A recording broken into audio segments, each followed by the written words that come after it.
My name is Gray Phelps, and today I'd like to talk to you about life. More specifically, I'd like to talk to you about how to enhance your overall quality of life and happiness. But before I do, I'd like to tell you a personal story that happened to me when I was a freshman in high school. So I don't know how many of you have older brothers or sisters, but if you do, you can relate to me when I tell you how cool I thought I was getting to ride to school, to school and from school with my older brother. Every morning, my twin brother and I would hop into the Jeep, top down, music's blaring, and we'd ride off to school. Well, one morning, my older brother decided to reenact a scene from the movie Fight Club. You know the scene where Brad Pitt's driving, Edward Norton's in the passenger seat, Brad Pitt takes his hands off the steering wheel, looks over at Edward Norton and says, "What's the last thing you want to do before you die?" Well, that's exactly what happened. My brother took his hands off the steering wheel, looked over at me and said, "Gray, what's the last thing you want to do before you die?" And you know what my answer was? I had no answer. If I was going to die that very day, I did not know what I wanted to do with my life. I did not know what I wanted to see if I was going to die that very day. I had never thought about death before that moment. I always thought I would live to be 80 or 90, and that would be that. But I know better now. I know that our lives can be taken away at any moment, and that is why I want to persuade you to change the way you are living your life so you can take advantage of the time you have here on this earth. And in order to live the way life was intended, you have to be motivated by the thought of death. You have to find out what you have a passion for in life and do it every single day. And you have to eliminate those pessimistic people around you. So I know what you're all thinking. All these things seem like common sense. Well, if they were common sense, why are so many people wasting away the lives they've been given? Why are so many people dissatisfied with their jobs? And finally, why are so many people surrounding themselves with the wrong type of friends? The answer to these questions are simple. First and foremost, you must be motivated by the thought of death. By a show of hands, how many of you have had a near-death experience? It could have been that you survived a bad car accident. It could have been that you're a cancer survivor. Whatever your near-death experience was, I guarantee you that you were all mighty thankful to be alive that day and probably for months afterwards. But however, as time went on, I guarantee you that almost all of you took your life for granted again, thinking that you just deserve to live, like it's your right to live. Tomorrow is not guaranteed, so live for today. There is one thing that can change your life in an instant. Do you know what it is? It's not death. It's an action. You need to take the action today to change the way you're living your life. Ask yourself, a year from now, 5 years from now, 10 years from now, what are you going to wish you did today? Steve Jobs said in his 2005 graduation speech at Stanford, something like this. Every morning he would wake up and look at himself in the mirror and ask himself this question. If I was going to die today, would I still want to do what I'm about to do? And if that answer was no, too many days in a row, he knew that he needed to change something in his life. See, death is inevitable.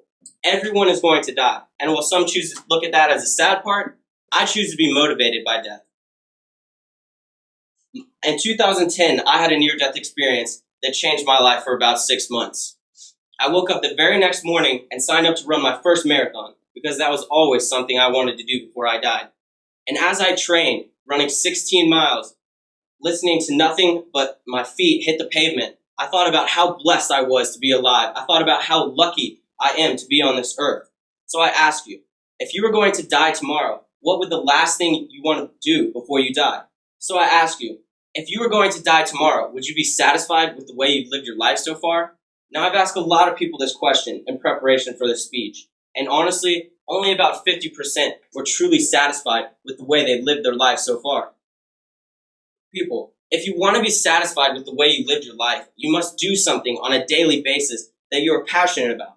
According to a survey conducted by a company called the Conference Board, Americans hate their jobs more than ever before in the past 20 years. Workers between the ages of 45 to 55 reported that only 44% of them were satisfied with their jobs.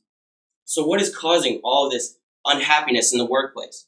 Well, it is because these workers are not passionate about what you're doing. If you're passionate about your job, your life is going to be so much more enjoyable. If you're passionate about your job, you're going to stay engaged and focused in the workplace. As for us, as students, I know that it's so much easier to pay attention in class if I'm passionate about that class. However, for those core classes that we might not be interested in, figuratively speaking, I feel like I had to be dragged out of bed sometimes just to get to those classes. But what's the real reason why people are doing jobs they're not passionate about? The answer is one word: money. People work for 20 to 25 years slaving away, working because they want to have more money. They accumulate all these toys in the process, thinking that that will give them happiness. But I'm here to tell you today that no man or no woman has ever been comforted by the amount of toys they have on their deathbed. The other day, I heard a speech by a famous pastor by the name of John Piper. He was speaking about life, and he too was saying that all too many times people waste away their lives working. And during his sermon, an older man around the age of 70 got up in the middle of his sermon, walked up and said, "I have wasted it, I have wasted it, I have wasted it." At that moment, he realized that he had wasted away his life. And as tears rolled down his face, I couldn't help but think to myself that he was thinking he would never get that time back that he wasted. You only live once, so make sure you spend your life doing something you are passionate about. Also, you need to make sure you eliminate those pessimistic people around you. But you might be asking, how do I determine who is a pessimistic person in my life? Well, listen to this story, and I think it'll become clear which friends you need to eliminate. So there's two farmers. One's an optimistic farmer, one's a pessimistic farmer. It's a rainy day like today, and the optimistic farmer goes outside, says, "Rain, come on down, help my crops grow." Well, the pessimistic farmer goes outside and says, "Rain, rain, go away. You're going to drown my crops, and I'm going to go broke." So the next day, the sun comes out. It's a beautiful day. It's probably tomorrow. It's going to be a beautiful day. And the optimistic farmer goes outside and says, "Shine on down, help my crops grow." Well, the pessimistic farmer goes outside, says, "Sun, stop shining down, stop. You're going to dry up my crops, and I'm going to go broke." Well, so the next day, the optimistic farmer gets a new dog, and he decides he wants to go duck hunting. So he takes along the pessimistic farmer with him.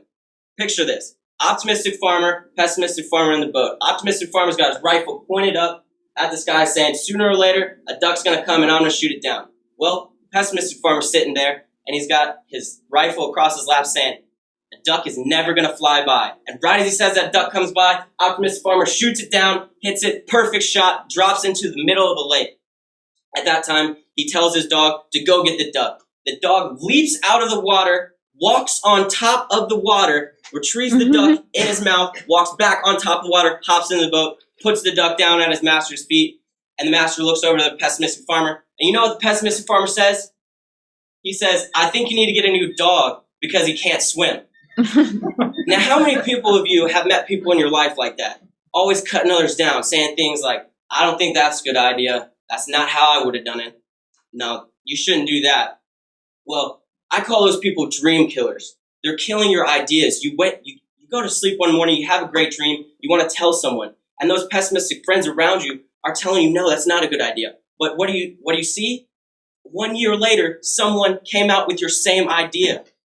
So in order to have complete happiness, you need to eliminate those people around you that do not make you a better person. Now, I'm not perfect, but I must say it's a lot easier to live the way life was intended if you surround yourself with those that want to see you succeed. Life is what you make it, so take control and live life how it should be. The choice is yours. I'd like to open up the floor for questions.